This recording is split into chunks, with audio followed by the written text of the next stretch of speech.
corruption and received, perceived, and dealt. And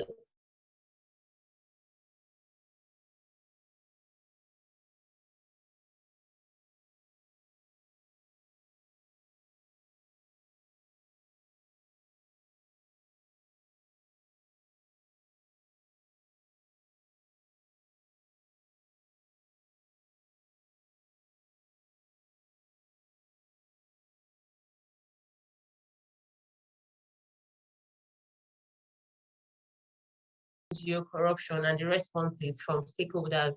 And it's also significant because it reveals patterns of corrupt practices that NGOs in Nigeria engage in, as well as attendance, economic and social costs, and it will also contribute to existing literature on international aid and development discourse and the interface of NGO corruption, civil society, and development in Africa.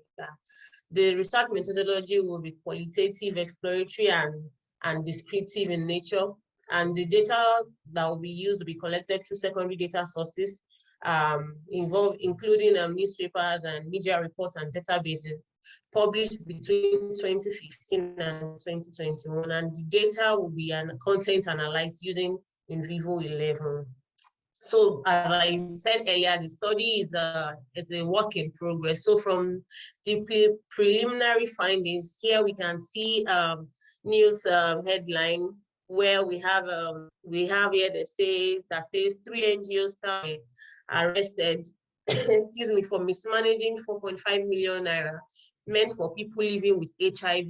We can also see here where it's reported that an NGO official raped a teenager who eventually committed suicide. You can also see here fund is indicting Nigerian firm over $3 million fraud. And also another report that says that Borno state government wants to begin to monitor the budget of the registered NGOs and CSOs because of corrupt practices and support for terrorism. So from the preliminary, there are some news reports, that have been highlighted here. For instance, in June 2021, Jeremiah Ofo of the IYAFP NGO, the chapter of Nigeria, was accused of forging registration certificates, documents, and reports, and lying about partnership with individuals, and in disguise, claiming that he wants to support teenagers in Borno with abortion program. And this was reported by Foundation for Investigative Journalism. Also, in September 2018, the TB Network, which is the Civil Society for the Eradication of Tuberculosis in Nigeria, an umbrella body that has about 5 organizations, was accused of misappropriating money and then organizing a mandatory scheme to deduct money from employees' salary allowances, and then for fraud, collusion, and coercion. Please excuse me. Also, they were also in the same 2018 accused of paying salaries to staff that did not work.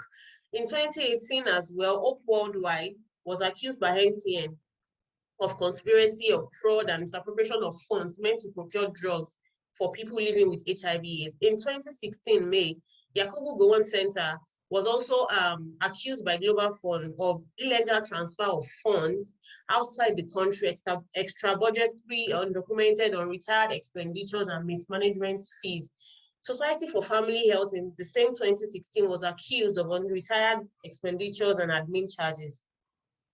AF in 2016 May also was also accused by Global Fund for unaccounted admin charges and unretired expenditures. And then Chan and Chan Medifam and a harm of Chan was also accused, excuse me, of by Global Fund of illegal transfer of foreign currency to non-program related accounts abroad, and later refunding the money in local currency. Please excuse me.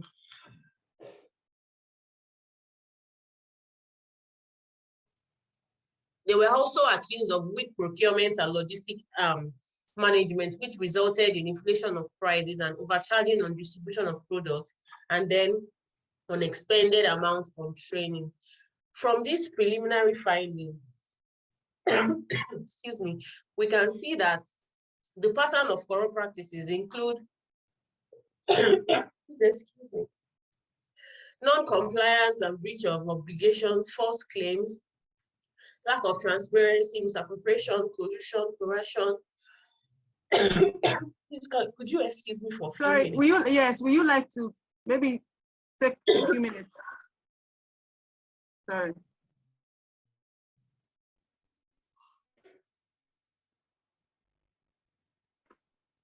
Sorry, let's give her some few minutes.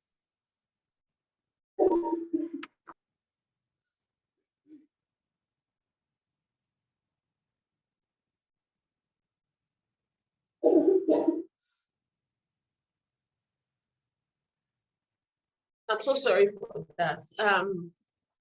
The patterns, like I was saying, includes collusion, coercion, poor implementation and monitoring of projects, subjectivity in relationship with beneficiaries and targets, poor procurement and logistic procedures, and so on. And also, from the preliminary findings, I've been able to categorize these NGOs involved in this corrupt practice into three. The number one are those that are national coordinating and umbrella bodies of NGOs and community-based organizations, for instance, the TB network. The second category are those NGOs that have wide coverage in Nigeria and then give sub-grants to smaller NGOs and CBOs. For instance, we have the SFH, we have the AF, the CHAN, and so on. And then the last category here are those that have branches and chapters in Nigeria, like they have global body or continental bodies, but they have branches in Nigeria, for instance, the Oak Worldwide and the IYAFP. And so from the findings, we can see that the corrupt practices is not limited to a particular set of staff or particular set of actors, but it involves staffs from all levels. And so the cost of reported cases, in the economic cost, for instance, in 2021, we have £9,780, as well as $40,000. And then in 2018, we have $125,368 and 4.5 million naira. In 2016, we had 861,000 naira, and as well as $904,696. And then for the social cost of these corruption cases, we have the reputational damage to the country, and then, please excuse me, to the organizations themselves, and then to the sector, the NGO sector. And then there is this, I'm so sorry, because I have a cough. And so also poor delivery of services. Maybe you should just try to handle so that yeah. So the responses. The government is concerned about the reputation, and also we have the SCUMU policy. Please, I think I should round up. So the NGOs accept and they also are working on restructuring and strengthening their organization. So in conclusion, I am asking the question that aside informing public and putting these corrupt practices for debate, can the media reporting of NGO corruption, can it mitigate corruption in the sector? Thank you.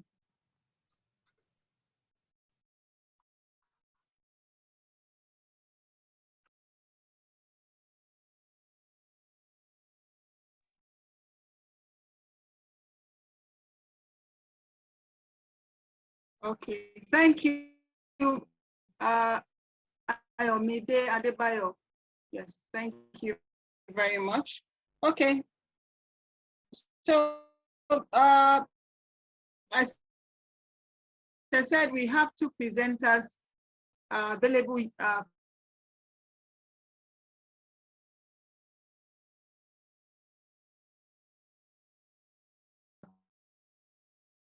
for now. I think another person is already coming in, already here. So you have, thank you. Just introduce yourself in a minute and carry on, sir. Are you there, sir? Hello? Rashid Alao Hassan. Please unmute yourself and carry on with your presentation. Yeah, thank you so much. Yeah, my name is Rashid Hassan.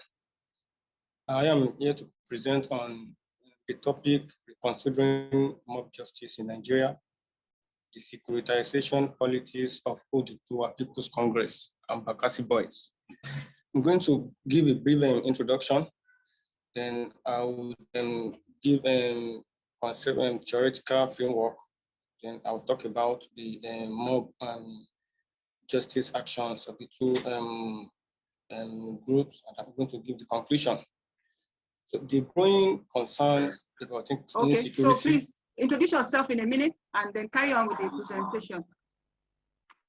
Yes, my name is Rashid Hassan. Can you hear me? Hello?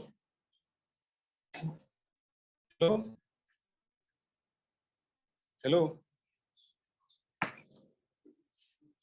Hello? Rashid, please go ahead. I can hear you. Can you hear me? Yes, I can hear you. Please go ahead. Yeah. Thank you. Yeah, my name is Rashid Hassan.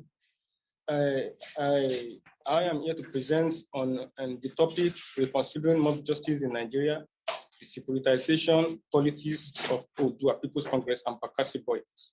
So I'm going to give a brief introduction, then I will give a theoretical framework, then I will talk about the mob justice actions of the two groups represented here, then I'll give the conclusion. So, the growing concern about insecurity coupled with the lack of trust in the Nigerian police force witnessed the proliferation of vigilantes in Nigeria. Although vigilantism, according to Fochard, existed during the pre-colonial era, as well as colonial period, who acted as night guards. And in fact, they were recognized by the colonial government during this period, as well as the military government of General Babangida. But this has taken another dimension from the late 1990s up to date. So Herbert and Howard have described the police force as a highly destructive institution known for passiveness, degree of corruption, and propensity to overreact even when they finally did. So generally speaking, the inefficiency and ineffectiveness on the part of the Nigerian police force have accounted for the reason why people resorted to private help, such as hiring community vigilantes and all that to help secure the immediate environment, because police air force they were inadequate, they were insufficient, and even they have been ineffective to carrying on this activity. So they have resorted to self-help to protect a kind of given private security to protect themselves. So it was against this, it was this background that gave out to the militia vigilantes in Nigeria, prominent among which are the OPC and Bakassi Boys. So the OPC was established in 1993 amid the annulment of the presidential election as an ethnic-based organization protecting the interest of the Yoruba race. So that was initial reason behind the establishment of the OPC. So, but then as time went on, there was a need to venture into vigilantism due to the request of the masses to this group that there was a need for give them security. So the group was obliged to venture into given protection just to protect its people. So since this period, the group have been given a kind of Hello, Rashid, can you hear me? Please check your mic, and we can hear other people in your room, so we can hear you clearly. Oh, thanks. Thank you. Okay. So hello. Hello. Hello. Yes, we can hear you. Oh, you can hear me. So, yes. So from this period, from 1999, when the group ventured into vigilantism, so they have been contributing immensely towards the provision of security, adequate security to the immediate environment. So, and then the Bakassi Boys, I also give a brief background to the formation of Bakassi Boys. It was established in 1998 by the traders of Halaba Market. But prior to this period, there was the presence of people involved in robbery activities called mafias. So they operated at any time of the year. So it seems to be not to be uncontrolled by the police. So during the process of their activities, they killed and then they injured people. So this informed the why the market people decided to form a formidable vigilante group called Bakassi Boys. So the group eventually was established, and then it proved to be effective and efficient. And people reposed much more confidence in the group. So in July 2000, the Anambra State government passed a law establishing the group Bakassi Boys under the name called Anambra State Vigilante Services. So I go to the theoretical framework. This paper is anchored on the tenets of vigilante racial theory. This theory views mob justice through the lens of cognitive and moral imperative. So cognitive explanations view mob justice as a product of quick and massive response against criminality. That is, it has been naturally registered on the psyche of the people that criminals, once caught red-handed, have to receive instant judgment. Then the moral imperative contains that mob justice occurs in an attempt to protect the values and beliefs of certain community or certain group, and this is associated with taboo. Also, and we have seen a lot of this within the Nigerian context, where mob actions have been perpetrated as a result of maybe abuses or something against someone's moral values or religious beliefs. So both the two narratives fit well into the Nigerian situation if one looks into it critically. Then I'm going to give some examples of mob justice activities that have been perpetrated by these two ethnic militia vigilantes that are here represented. So the particular one that happened in Lagos was the killing of one daily by the OPC members. So during this period, it was reported that Dele was a star of African Petroleum, Oil and Gas, who was about getting married. And he was on his way, after closing from work, he was on his way to visit his would-be wife. But then, unfortunately for him, at a Papa area of Lagos, some armed robbers attacked the people early in the morning. Then they left, they escaped. But the people of the area, instead of going to inform the police, they called on the OPC boys because they believed they are the one that could actually help to track down these criminals.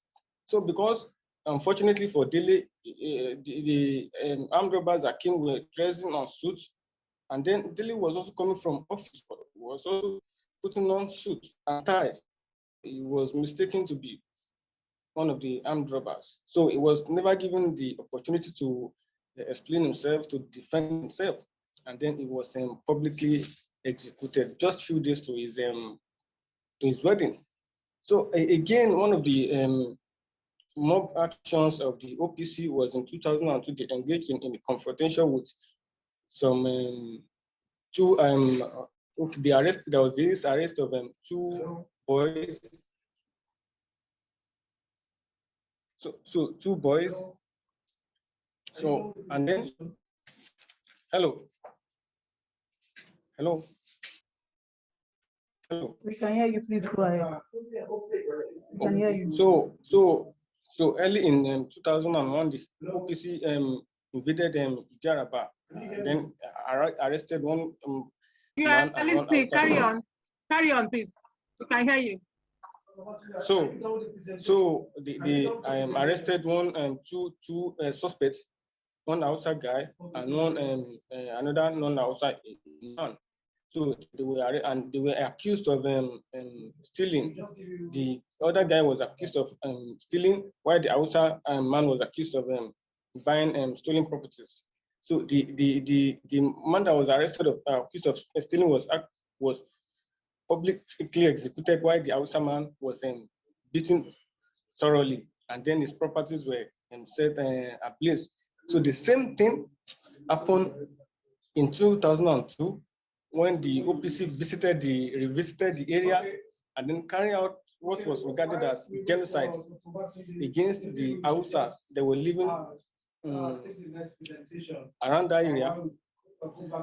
So those Hausas were accused of involved in criminal activities on team businesses, and then about 250 of them were killed, while about 200 were injured.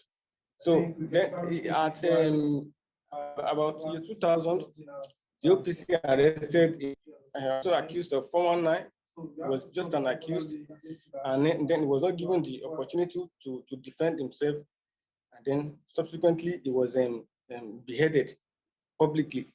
So the OPC in 2002 engaged in a confrontation with some students of Lagos State Polytechnic. Then they forced themselves into the gate, and then they started firing at the students. So at the end of the day, students were killed, and where several others were also wounded. So these are the two examples of jungle justice activities of the OPC that happened. So I'm also going to give examples of justice activities of the Bakassi boys to back up my point. So there was this execution of a prophet called Prophet Eddie Okeke in November 2000, the year 2000 in Anambra State. The prophet was actually accused of doing businesses, so he was accused of criminal activities. So the Bakassi boys invaded the prophet's residence early in the morning. He was severely beaten, thoroughly beaten, together with his wife. At the end of the day, searched everywhere. They couldn't find anything incriminating like guns and all that. So they arrested the prophet and some members of the compound. They went to the prophet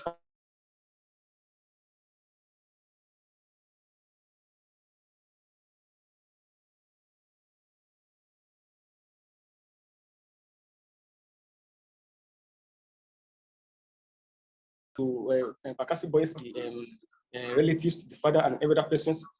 They were released after several torture. So there was this killing of Chief Eze Odumegwu, who was the All Progressive People's Party's chairman in Enugu South local government in 2001. So he was, I think, he was accused also of criminal activities.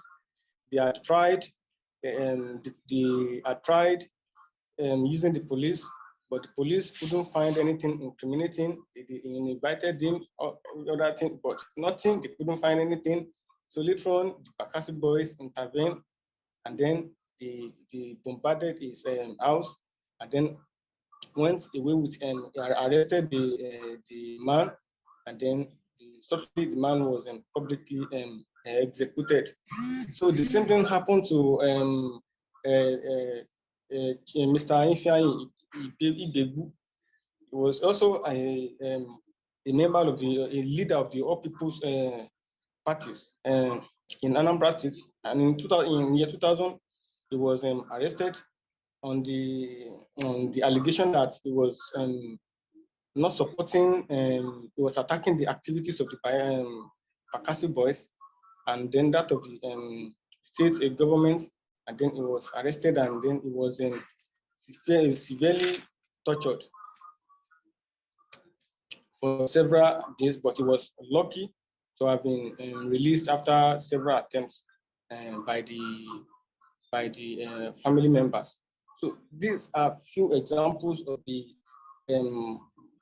jungle justice activities perpetrated by these militia vigilantes. In this, during this period, for the examples of the Bakassi boys I just gave, the families of those people were executed. So they tried talking to the Nigerian police, but Nigerian police wouldn't be able to do anything.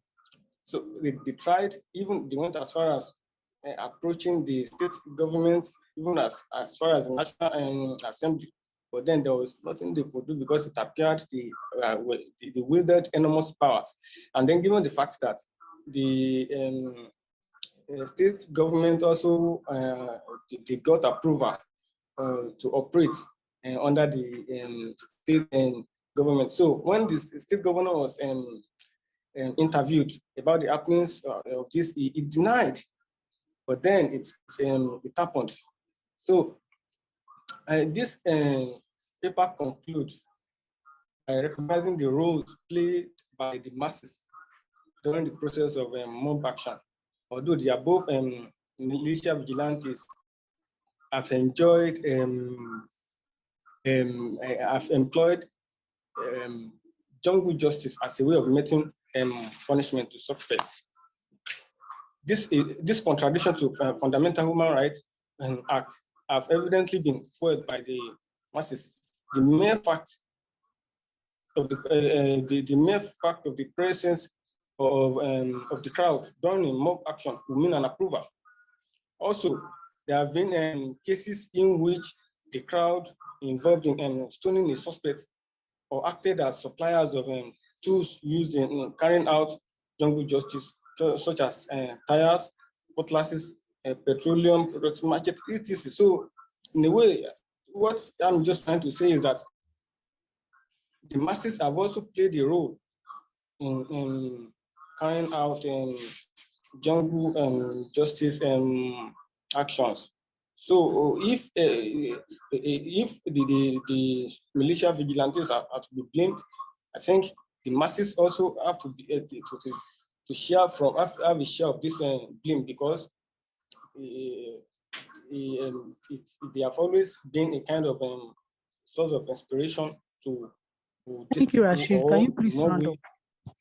You have spent more than 17 minutes. Thank you. Yeah, thank you.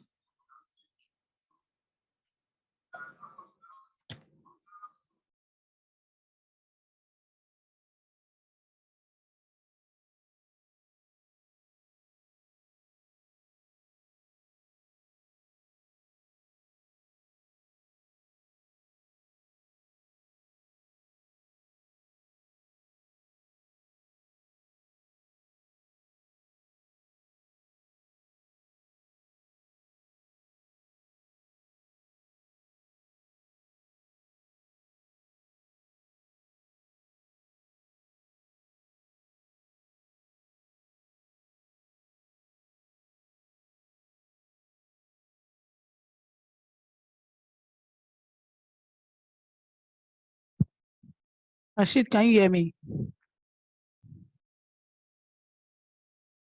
We can't hear you. Can you unmute your mic?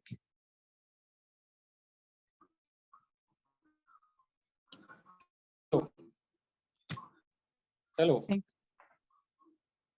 Hello. Hello. Hello. Rashid, we can hear you now. Yes, I've rounded up. All right, thank you.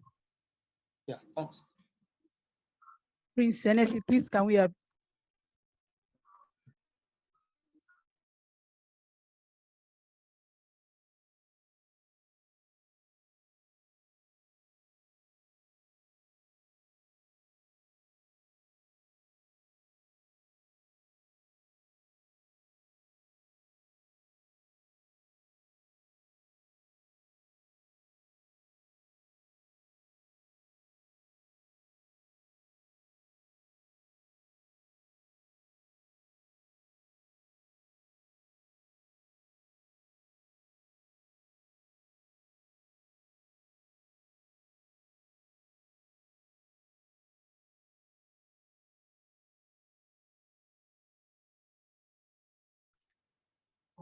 Hello?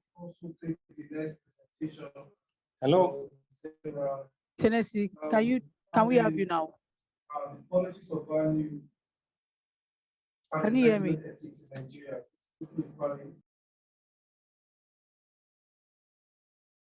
Prince NSC, can you hear me?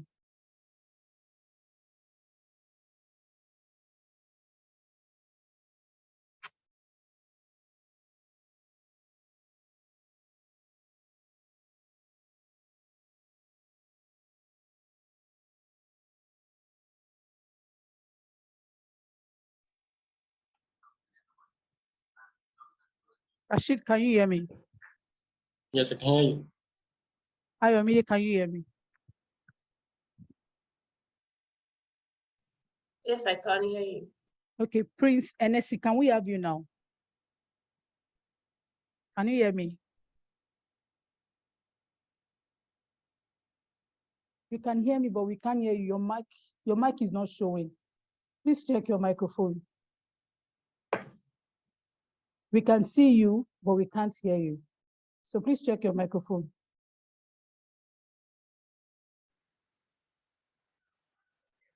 Okay, your microphone is on now. So can we have you? Yes, that's very good. My name is Alison Idoko Okay. from Federal University Lokoja. I've been having issues with this thing. I've been trying to fix it all this time. I just connected. Sorry for not joining you on time. Hello. Yes, please go ahead. I have the paper I'm supposed to present. I'm supposed to present leadership and security management in central Nigeria, the Kogi State experience. I'm supposed to present with Prince Habib NSC, PhD, the Department of History and International Studies, Federal University Lokoja, with myself, Alison Idoku, also of the same faculty, Federal University Lokoja. I can go ahead. Yes, please, you can go ahead. Yeah, this paper titled Leadership and Security Management in Central Nigeria, the Kogi Experience, the period of 2016 to 2020.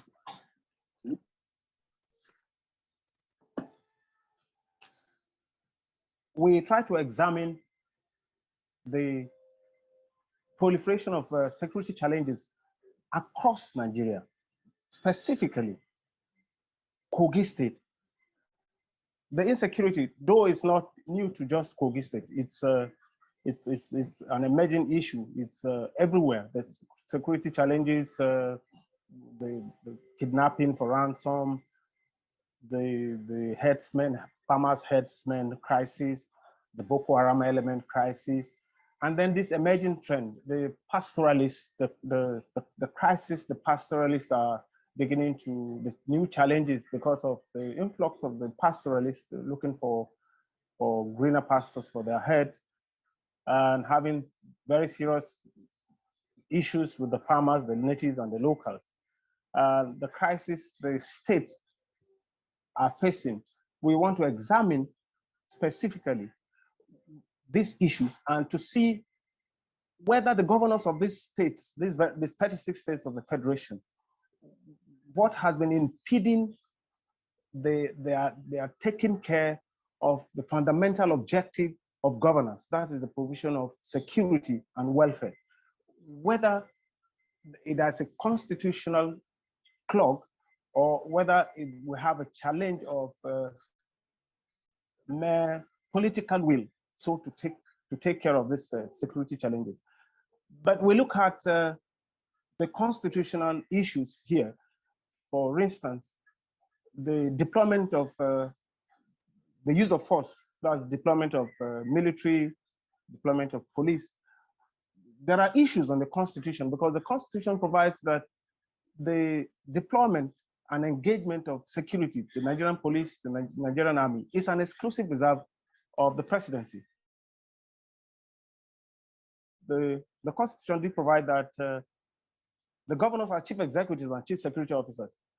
But in the face of this other clause that impedes their power to so do, to so engage these security challenges, to so deploy military to tackle insecurity, it's a clog in the wheel of actually surmounting this security problem.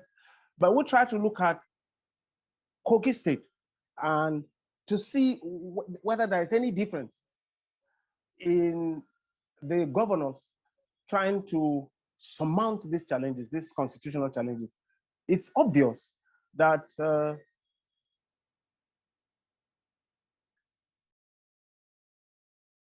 governor, within the period of our study, that is Yaya Bello, has gone extra mile according to his body languages and several engagements. He has tried to go beyond the constitutional provisions and had made some creative innovations to try to tackle insecurity by bringing the locals, the vigilantes, the hunters, the locals, the very locals, the youths, the traditional rulers, and all that. He tries to really see whether they can come on board, and he has really taken the security issues headlong. And I think Kogi State is rated, or rather has been adjudged one of the most peaceful states in this issue of security in Nigeria.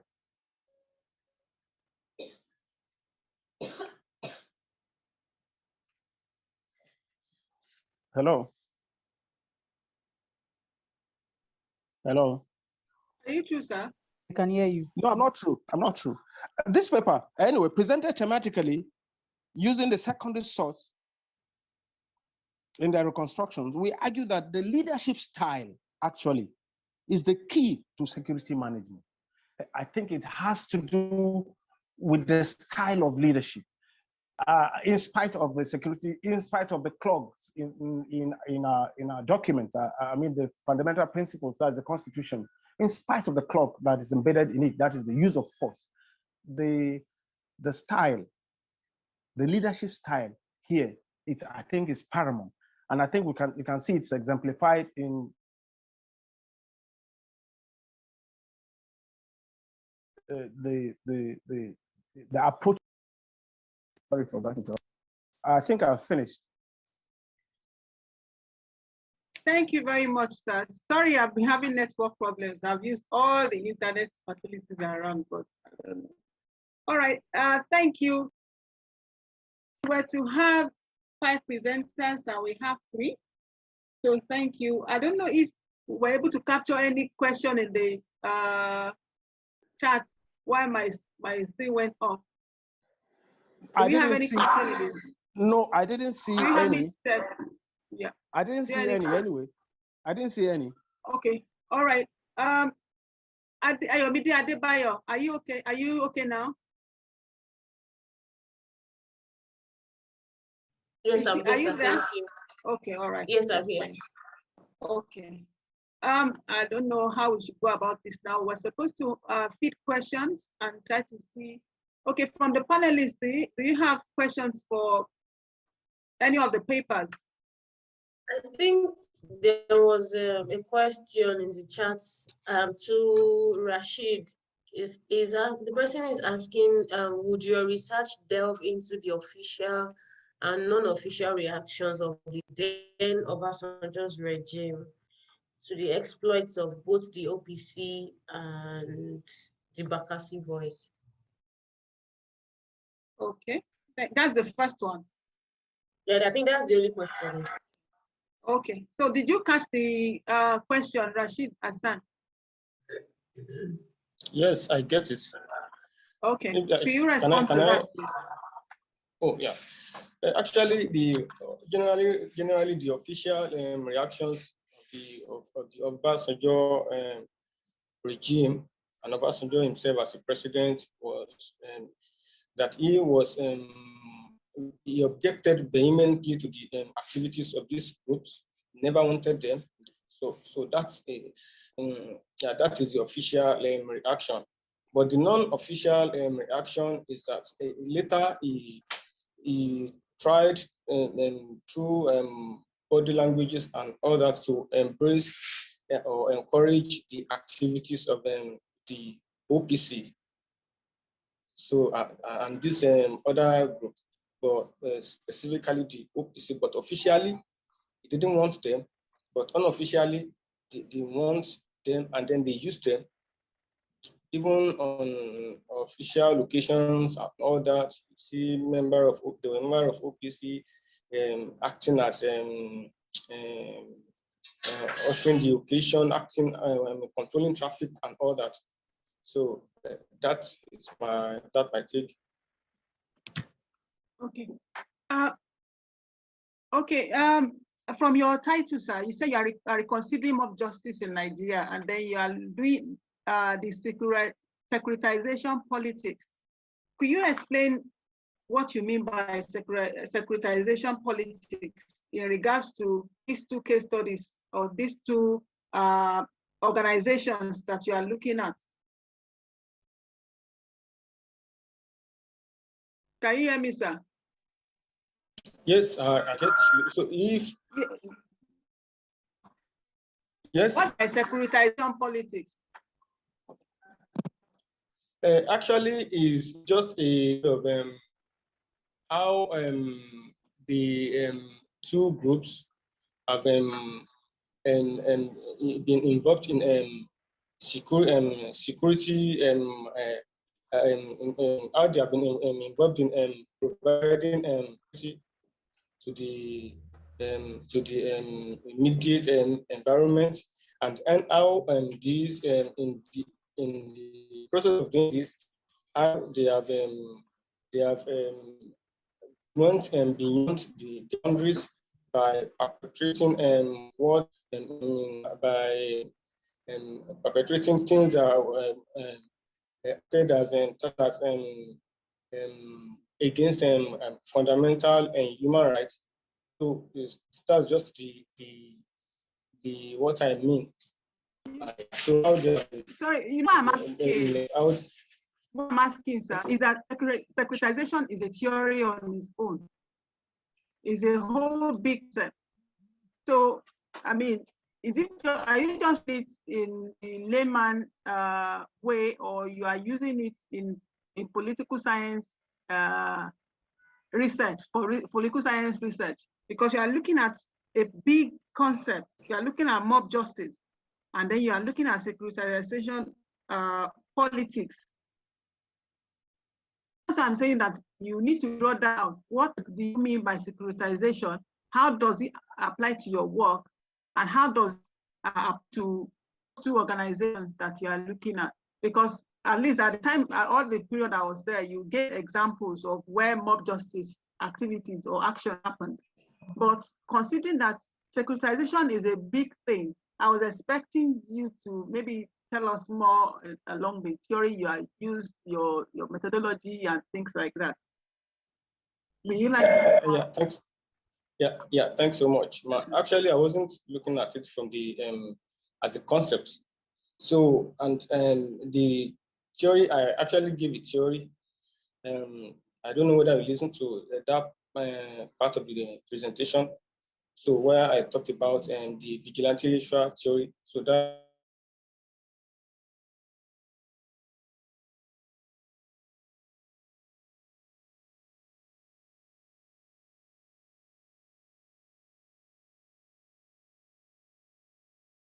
you could still revisit it because this is in your time.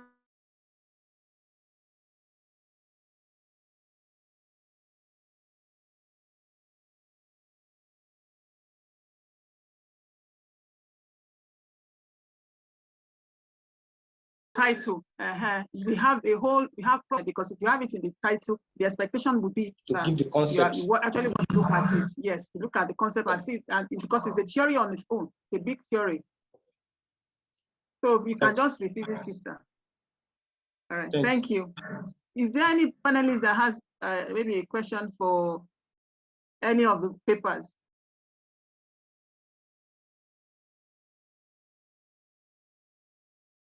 Do we have Any questions for any of the papers? Okay. Ayomide Adebayo. Your title has your title has acronym. Is that how? Are you? Is it your thesis, or is for a paper or something? Because you are not. I don't think you are expected to put acronym like this in your title. You need to write it out in full and maybe put the NGO in bracket or something. So in case you want to write the paper. That's how I have it in the paper. I think it was shortened. It's supposed to be the full non-governmental organization, and then okay. All right. Someone is raising a hand. I'm unable to see who this person is raising a hand is. From the attendee. Please, if you are raising a hand, you can speak. I can't seem to see the person that is raising the hand. Who is raising the hand? Onoha Olawumi. Onoha Olawumi. Oluwumi. Oluwumi, I'm going to allow you speak now. So let's have your question.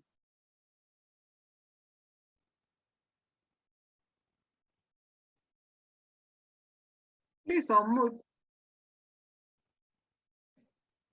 Good evening, everybody. Good evening.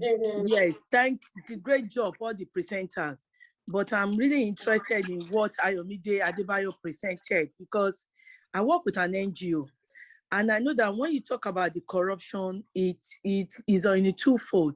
One is because of the system in our country, Nigeria, and the other donor expectations sometimes make this NGO do what they are not supposed to do. I will give you an example.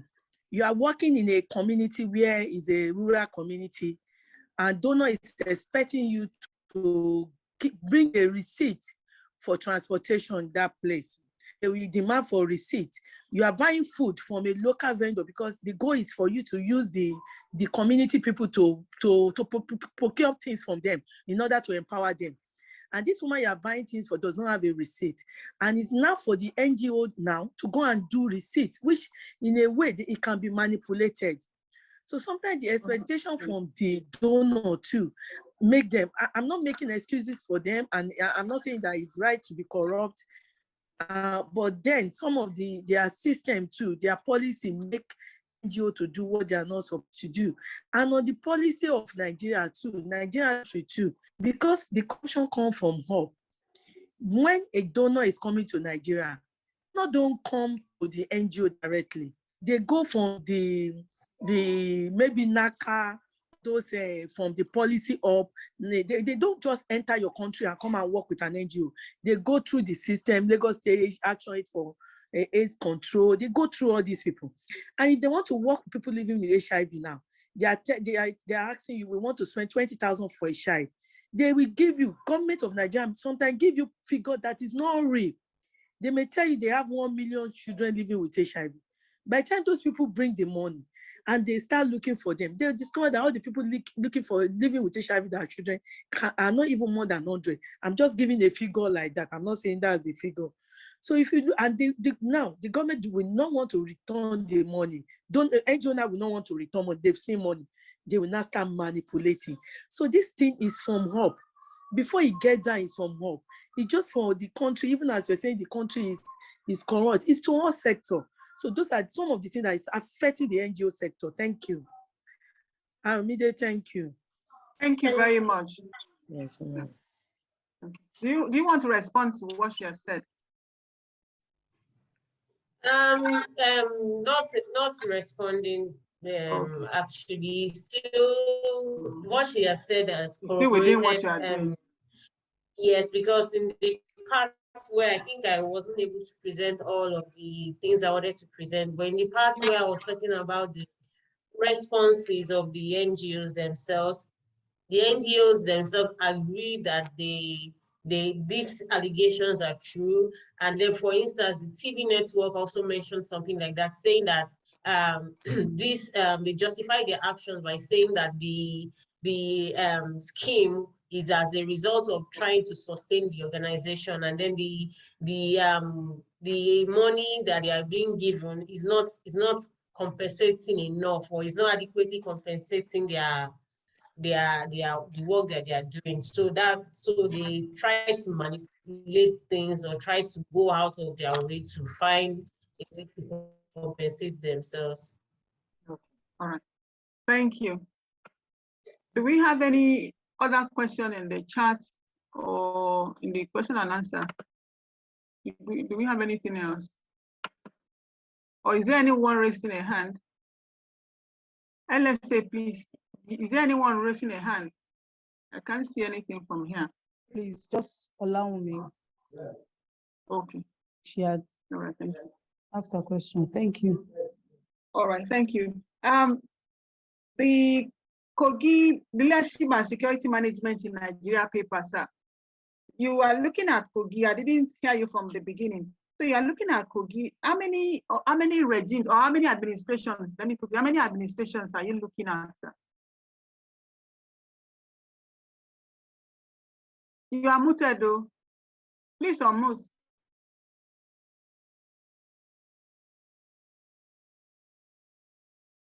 We can't hear you.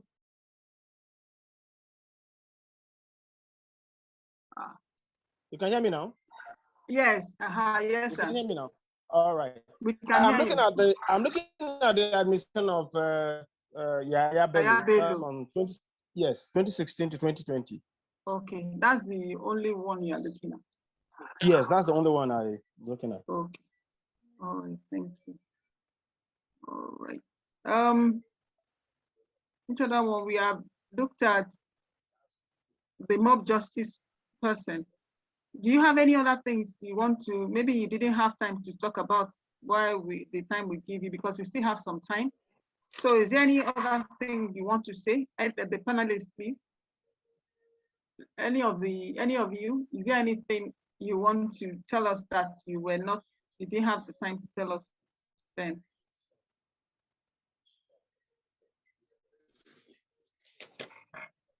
Anything, Rashid Al-Hassan, anything else? Nothing for now, nothing. Okay, thank you. Is that Prince? Because I have two names. You're talking of the Allison? Are you Allison, sir? Yes, we're actually here, but I'm presenting Prince and Allison. Okay, is Prince there? Are you referring to that? No, Prince is not here. Yes. I'm just presenting him. I just wanted to be, because I have two names, so I didn't catch your name. You know, I wasn't there when you started presenting. Sorry. We are two, Prince Anesi and Allison Idoko. I am Allison Idoko. Okay, all right, thank you. So I said, do you have anything, maybe you didn't have time to say it at the time when it was your, when we gave you time to present. Is there anything you want to tell us? Yes, I want, actually that's my opinion. I wanted to say that our laws are impeding the what's the name, taking care of the security challenges headlong.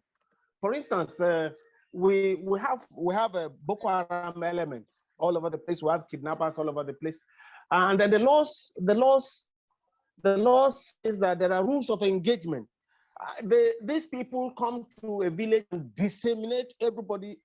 A complete village has been mowed. And then the government, for instance, even in as much they have the capacity or they are willing to take them headlong, there is this rule of engagement.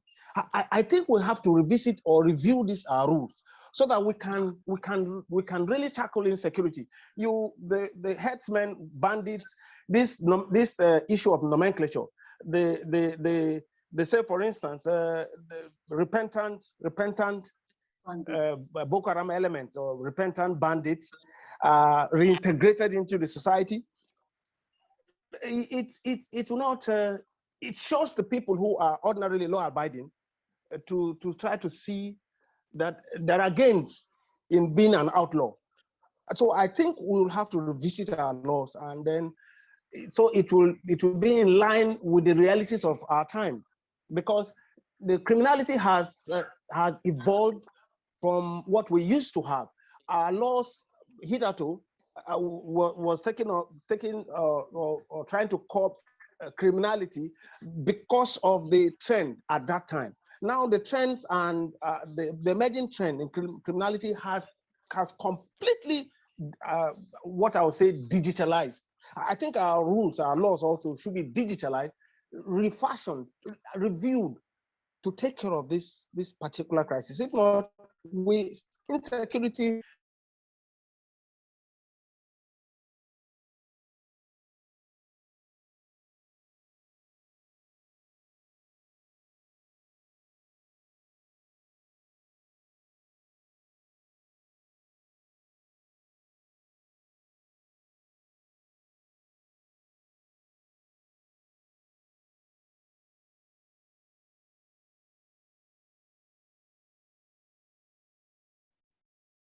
leave the any other comments? Anything? Any comments from anywhere? Hello. Okay, sir. Hello. I want to react to what the last presenter has just said. Okay. He said because of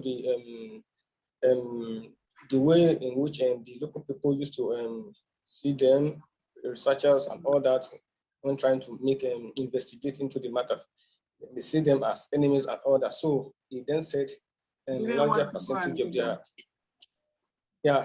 larger percentage of their if not all of their sources are secondary. So I want to I just think that why maybe they can just use them.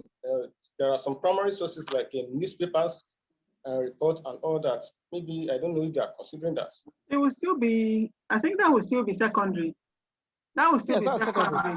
That's what they are going to get. It still be if they go to the field and they are able to get results from the field. That is when they can be talking about primary source. And as you said, we have people. We already, in fact, presently we have people on the field doing a research on banditry. So it's not as if it's difficult. It's not possible to get primary data. No, why not? It's possible, but it's yes. But for the purpose of your work, you are using secondary. That's fine. Yes. There's nothing bad in doing that. Okay, that's fine. So do we have any other comments?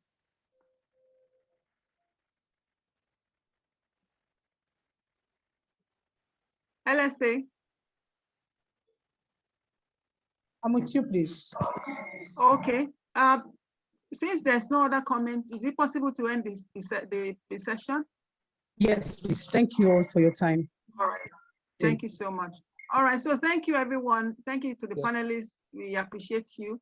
And it will be nice to see the end product of your research when you are through with it. So well done, everyone. God bless you.